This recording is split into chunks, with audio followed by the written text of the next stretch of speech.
안녕하세요. 저는 올해 40대 중반이 된 여자입니다. 저는 회사를 다니고 있는 직장인이고 자녀는 없어요. 그리고 얼마 전 이혼을 했습니다. 지금 생각해보면 아마 그 집안은 사기꾼이었던 것 같아요. 오늘은 제가 겪었던 이 일을 말씀드리려고 합니다. 저와 남편은 소개팅으로 만났어요. 그때 당시 둘 다 30대였고 결혼이 급했기 때문에 결혼을 전제로 만났죠. 대화를 나누면서 어떤 일을 하고 있냐고 물어보니 공장을 다니고 있다고 하더군요. 그때 저는 대기업을 다니고 있어서 또래에 비해 돈을 잘 버는 편이었어요. 그런데 남편은 생각외로 저와 연봉 차이가 많이 나더라고요.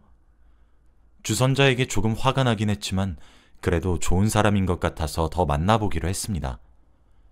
그 사람은 말도 나긋나긋하게 하고 대화 분위기도 재밌게 이끌어 주어서 자주 보고 싶은 사람이었어요. 처음에는 재미삼아 만났던 관계가 점점 더 깊어졌고 저희는 그렇게 연애를 2년 동안 했습니다. 처음엔 이렇게 오랫동안 만날 줄 몰랐어요. 너무 저와 생활 패턴이 달랐고 씀씀이도 확연히 차이가 났거든요. 만약 이 사람과 결혼한다면 제가 버는 돈이 다 이 사람한테 갈 것 같았죠. 근데 제가 그때 남편에게 깊이 빠졌던 건지 콩깍지가 씌어서 제가 결혼해달라고 매달렸어요. 제가 결혼해달라고 매달리면 남편은 늘 거절했죠. 자기와 결혼하면 제가 힘들어할 거래요. 그래도 저는 뜻을 굽히지 않고 계속해서 매달렸고 남편이 마음을 돌리지 않자 남편 가족들도 찾아가서 결혼시켜달라고 했습니다. 다행히도 남편네 집에서는 저를 좋아해 주시더라고요. 그래서 저희 둘 다 30대가 넘어가니 가정이 필요했기에 속전속결로 결혼했습니다. 그런데 결혼 준비 과정에서 문제가 조금 많았어요. 남편이 모아둔 돈이 별로 없더라고요. 저는 그래도 어릴 때부터 결혼 자금을 조금씩 모아왔습니다. 그런데 남편은 결혼 자금이라고 하기에는 턱도 없이 부족하더라고요. 그때 잠깐 제가 미쳤던 건지 남편에게 결혼하면 갚으라고 했고 대부분 제 돈으로 결혼 준비를 했죠. 우선 신혼집은 제가 준비했습니다. 별로 크진 않았지만 원래 살던 집을 팔고 대출도 받아가면서 겨우 구했죠. 저는 집을 제가 구하면 살림살이는 남편이 책임질 줄 알았는데 그것도 아니었어요. 살림살이도 결국 제가 준비했거든요. 정말 남편은 몸만 들고 들어와서 결혼했습니다.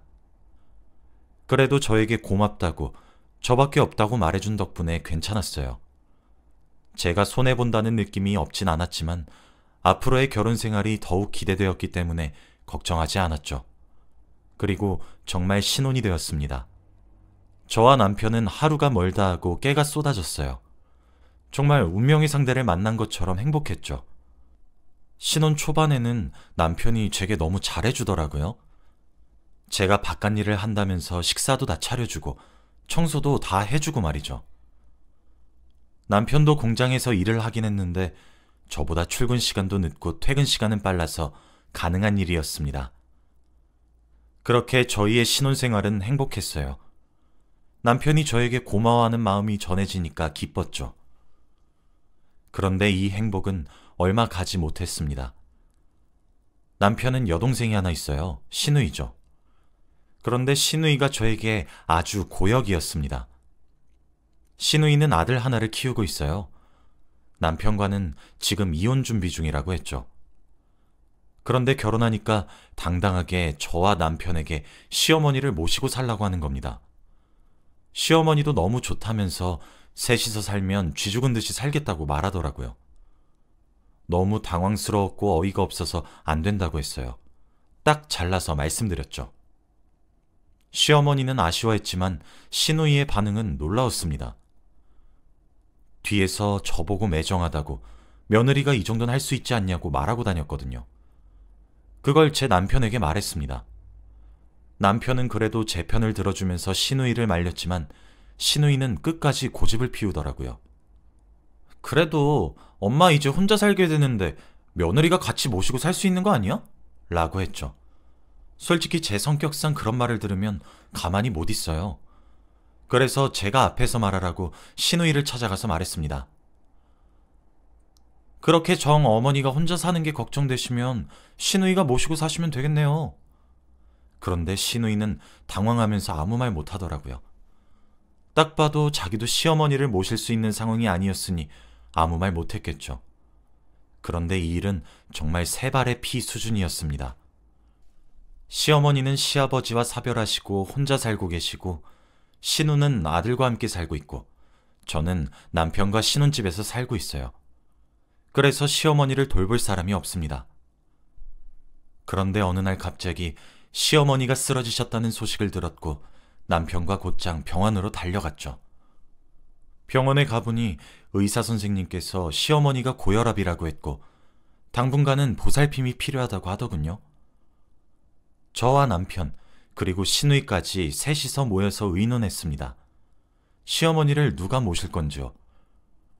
그런데 이야기를 하면서도 시누이가 계속 자기는 아들을 키우는 엄마이고 지금 이혼 소송 중이라 바빠서 집에 있으나 마나라며 어머니를 돌볼 시간이 없다고 하는 겁니다.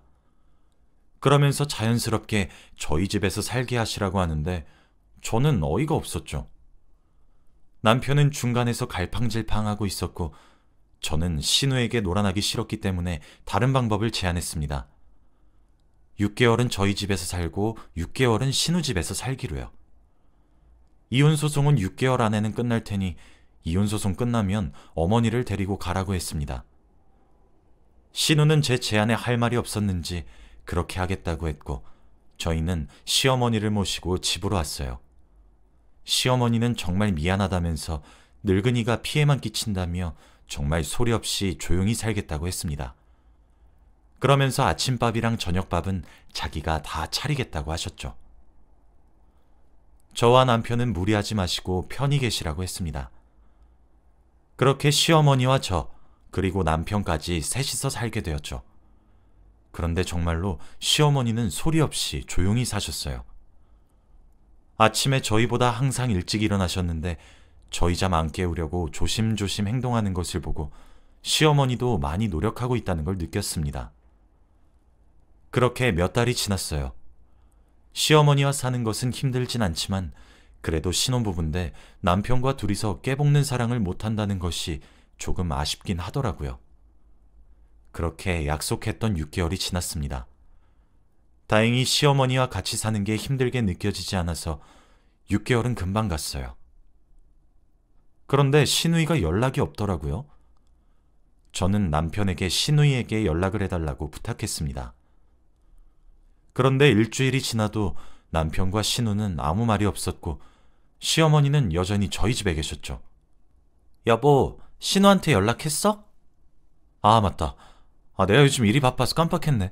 나중에 할게. 라고 하면서 미루더라고요. 그렇게 미루다가 한 달이 지났어요. 저는 인내심의 한계가 왔고 남편에게 다시 말했습니다. 여보, 신우 왜 연락이 없어? 지금 약속한 6개월 다 지났잖아. 사실은 동생이 한 달만 더 기다려달래. 지금 이혼소송 때문에 바쁘다고 하더라고. 저는 화가 머리끝까지 났습니다. 물론 시어머니가 싫은 건 아니었어요. 그런데 약속한 건 지켜야 하는 게 맞지 않나요? 그래서 저는 그날 신우에게 한 소리를 하려고 전화를 걸었습니다. 근데 없는 번호라고 뜨더라고요. 저는 너무 당황스러워서 남편에게 물었죠. 그런데 남편이 하는 말은 더 충격적이었습니다. 사실은 동생이 돈이 없다고 하네. 지금 이혼하느라 힘든가 봐. 시어머니를 책임질 돈이 없대. 돈만 빌려주면 충분히 시어머니를 데리고 갈 수 있다고 하더라고. 그러면서 신우가 요구한 돈은 6천만 원이었습니다. 신우는 마땅한 직업도 없고 돈을 버는 것이 없었어요. 그래서 늘 단기 아르바이트를 하면서 겨우 생계를 유지해왔고 이혼하기 전에는 남편이 있으니까 남편이 벌어왔던 월급으로 살았던 것 같습니다. 그런데 6천만 원이라뇨. 무슨 저희 집에 돈 맡겨놓은 것처럼 굴었습니다. 그리고 남편은 자기한테 6천만 원이 없으니까 저에게 빌려달라고 했고요. 결국 제가 신우한테 6천만 원을 빌려줘야 하는 겁니다. 솔직히 그런 곳에 가서 시어머니가 어떻게 살지 뻔히 보였어요. 딱 봐도 신우가 시어머니에게 이거 시키고 저거 시킬 게 뻔했고 자기 아들 육아도 시어머니에게 떠넘길 것 같았죠. 그런데 그런 것까지 생각하면서 시어머니를 제가 감당한다면 신우 좋은 꼴이잖아요. 그래서 원하는 대로 하게 냅두고 싶지 않았습니다. 우선 남편한테 바뀐 신우 번호를 물어봤어요. 남편은 저에게 자신의 휴대폰으로 전화하라며 저에게 자신의 휴대폰을 건네주었고 저는 그 자리에서 바로 신우에게 전화를 걸었습니다. 통화 연결음이 얼마 지나지 않아 받은 신우는 첫 마디가 뭐래? 세연이가 돈 준대? 였죠. 화가 미친 듯이 나더라고요. 왜? 돈이 없으세요? SNS 보니까 매일같이 배달 음식 시켜 드시고 쇼핑도 하시면서 왜 어머니 모시고 사실 돈은 없는 거죠? 그래놓고 6천만 원이라뇨. 어머니 모시고 6개월 사는데 6천만 원까지 필요 없어요. 어머니 혼자서 잘 먹고 잘 주무시고 알아서 잘 하세요. 그러니까 전 6천만 원 못 줍니다. 아, 새언니. 사실은 제가 엄마를 감당할 자신이 없어요. 저도 지금 한 아이를 키우고 있는 엄마인데 어떻게 또 한 사람을 책임져요. 진짜 이런 말하면 불효녀인 거 아는데 새언니가 저희 엄마 좀 돌봐주시면 안 돼요? 지금 제 나이에 할머니를 모시고 산다뇨. 저 지금도 많이 힘들어서 부탁 좀 드릴게요. 그런데 그때 방문 밖에서 인기척이 느껴졌고 그때 저와 남편은 눈을 마주쳤습니다. 집에는 저와 남편 그리고 시어머니밖에 없었는데 그 소리는 시어머니 소리일 수밖에 없는 거였죠. 아마 이 모든 이야기를 다 듣고 계셨을 겁니다. 그리고 상처도 많이 받으셨겠죠. 자기 딸이 자기와 같이 살기 싫다고 하는데 말이에요. 저와 남편은 다급하게 전화를 끊었고 방 밖으로 나가봤어요. 역시나 시어머니의 표정이 좋지 않더라고요. 많은 충격을 받은 모양입니다. 그러면서 시어머니가 저와 남편에게 한마디 하셨죠. 나 딸네 집으로 갈게 라고요. 저와 남편은 시어머니가 저희 집에서 계속 살고 싶다고 하실 줄 알았는데 의외였죠. 시어머니는 신우가 저렇게 자기밖에 모르는 사람이 된 건 자기 탓이라고 했고 자기가 바꿔놓겠다고 했어요. 그리고 그동안 너무 고마웠다고 하더군요. 저와 남편은 막을 수 없었고 시어머니의 뒷모습이 너무 짠했습니다. 그날 저녁 신우가 저한테 전화가 왔어요. 시어머니를 저보고 보냈냐고 따지더라고요. 전 아니라고 수없이 말했지만 절대 믿지 않았고 저한테 6천만 원만 제발 빌려달라고 하더라고요. 돈 받을 때가 있어서 그거 돈 받으면 바로 보내드리겠다고 했고 제가 돈을 준다면 시어머니가 그곳에서 좋은 거 먹고 좋은 옷 입고 살 수 있을 것 같았기에 신우에게 제발 효도 좀 하라고 하면서 돈을 보냈죠. 그렇게 며칠이 지났어요. 처음에 남편과 저는 신우가 혹시라도 시어머니를 막대할까봐 걱정을 했습니다. 그런데 둘 다 연락이 없어서 무소식이 희소식이다 하고 좋게 생각하려고 했어요. 그리고 약 한 달이 지났습니다. 그런데 어느 날 새벽에 갑자기 누군가 초인종을 누르더라고요. 저와 남편은 놀라서 이 시간에 누군가 싶어 인터폰을 보니 바로 시어머니였습니다. 저희는 무슨 일로 이 시간에 왔냐고 여쭈면서 시어머니의 얼굴을 보는데 눈물 범벅인 게 아니겠나요? 저와 남편은 너무 놀라서 우선 의자에 앉힌 뒤 차가운 물을 들이면서 무슨 일인지 여쭤보았습니다. 시어머니는 의자에 앉자마자 더 서럽게 우셨고 울음을 그칠 기미가 보이지 않았죠. 그래서 남편은 그동안 신우에게 전화를 걸었어요. 그런데 신우의 바뀐 번호도 없는 번호라고 하는 겁니다. 그때부터 조금씩 두려워지기 시작했죠. 그리고 한 30분 뒤 시어머니가 말을 하시기 시작하셨습니다. 그런데 그 말을 듣고 저는 놀라서 화를 참을 수가 없었어요. 시어머니가 자기 딸한테 사기당했거든요. 시어머니의 말을 들어보니 시어머니의 명의로 땅과 집이 있대요. 근데 신우이가 그걸 이혼소송 중에만 자기 명의로 잠깐 바꾸고 양육권을 자기가 가져온 다음 바로 시어머니 명의로 바꿔주겠다고 했답니다. 시어머니는 사정사정하는 딸의 부탁을 거절할 수 없었고 그렇게 명의를 바꿔줬는데 신우이가 사라졌대요. 그래서 온갖 수소문 끝에 신우이의 전 남편을 찾아갔는데 둘은 이미 이혼이 끝난 뒤였다고 합니다. 신우가 몇 달 동안 이혼 소송 중이라고 했던 말들은 다 핑계였던 거죠. 이미 작년에 둘은 합의 이혼으로 끝냈고 전 남편이 신우이에게 위자료도 많이 주었대요. 그래서 그 뒤로 연락 한 번 안 하고 살았다고 했답니다. 그렇게 시어머니는 자기 딸한테 땅과 집을 뺏겼죠. 저는 솔직히 그 이야기를 듣고 시어머니가 좀 한심했습니다. 지금까지 신우이의 행동을 보고도 어떻게 그렇게 철석같이 믿고 명의를 바꿔줄 수 있나요? 엄마를 책임지기 싫어서 이런저런 핑계를 대던 딸인데 말이에요. 그리고 생각해보면 제가 신우이한테 빌려준 돈들을 다 합해도 어마무시했습니다. 제 돈까지 가지고 달아난 거잖아요. 근데 거기다 대고 남편이란 놈은 시어머니한테 여기 잘 왔어. 우리가 엄마 책임질게 라고 하고 있는 게 아니겠나요? 저희 집이 무슨 여관도 아니고 말입니다. 이 집안 사람들을 도저히 이해할 수가 없었어요. 저는 그래서 시어머니에게 한 소리 했습니다. 어머니, 그만 정신 차리세요. 얼마나 더 신우이한테 당해야 정신이 드시겠어요?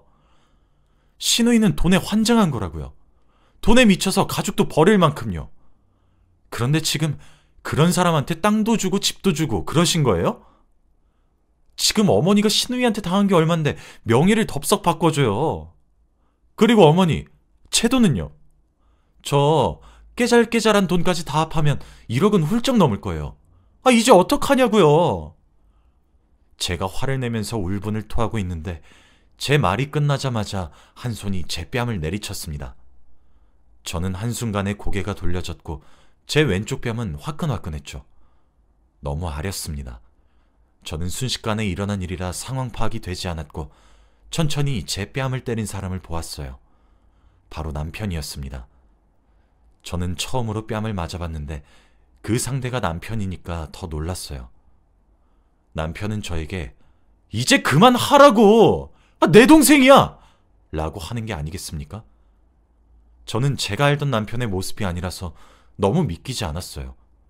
시어머니도 놀라셨는지 흥분한 남편을 말리고 계셨습니다. 저는 화가 머리끝까지 나서 집안에 있는 온갖 물건들을 다 남편한테 던졌어요. 당장 꺼지라고 했습니다. 그리고 옷장에서 남편의 옷과 그리고 남편의 물건들을 전부 집 밖에 던졌죠. 그렇게 시어머니와 남편은 저희 집에서 쫓겨났어요. 새벽에 너무 시끄러웠던 탓에 경비 아저씨랑 이웃 사람들이 다 우리 집 앞으로 와서 구경을 하고 있었어요. 그러면서 제가 하는 말을 듣고는 아이고 콩가루 집안이네. 아이고 돈에 환장했네 아주 하더라고요. 시간이 지날수록 제가 뺨을 맞은 게 도저히 믿기지 않았고 화가 가라앉지 않았습니다. 그리고 바로 이혼 서류를 남편에게 보냈어요. 남편은 갑자기 저에게 사과를 하면서 이혼만은 안 된다고 하더군요. 자기가 다 잘못했다고 책임지겠대요. 어떻게든 여동생 찾아와서 무릎 꿇고 사과하게 만들겠다고 했습니다. 저는 다 필요 없다고 했죠. 전 한 번 선택하면 절대 바꾸지 않습니다. 어떻게 제 뺨을 때린 남자와 사나요? 저는 청소업체를 집에 불러서 더러워진 집을 청소했고 그 집안 사람들의 흔적을 아예 지웠습니다. 어차피 결혼하기 전부터 제가 들고 들어온 살림살이였기 때문에 제 물건밖에 없긴 했지만요. 저는 그때 제가 화를 제대로 못 낸 게 너무 아쉬웠어요. 그래서 신우이를 고소했죠. 며칠 지나지 않아 신우이를 찾을 수 있었고 돈은 받지 못했습니다. 신우이는 신용불량자라서 대출을 할 수도 없었고 하고 있는 일도 없으니까요. 그래도 전 죽을 때까지 갚으라고 했습니다. 신우이는 절 보고 에이 새언니 삐진 거예요? 제가 잠시 연락이 안 돼서 그래요? 아니면 우리 오빠가 뺨 때려서? 라고 하며 절 살살 긁더군요. 그리고 새언니 그래도 한땐 가족이었던 사이인데 이렇게 빡빡하게 굴지 마세요. 그리고 우리 오빠 한 번만 봐주면 안 돼요? 동생 사랑이 워낙 진득해서 그랬던 거예요. 우리 오빠가 얼마나 사랑하는데 라고 하는 겁니다. 전 절대 봐주지 않았습니다. 그 집안 사람과 결혼했다는 게 제 인생 최대의 오점이거든요. 지금 생각해도 그때 남편한테 콩깍지가 씌어서 결혼하자고 매달렸던 과거의 제가 너무 바보 같아요. 전 아마 남자 보는 눈이 없나 봅니다. 지금은 좀 진정이 되어서 다시 일상생활로 돌아왔어요. 회사 일에 집중하다 보니 시간도 잘 가고 잡생각이 들지 않아서 좋네요. 제 이야기는 여기까지입니다. 여러분도 결혼 상대 잘 알아보시고 하시길 바랍니다.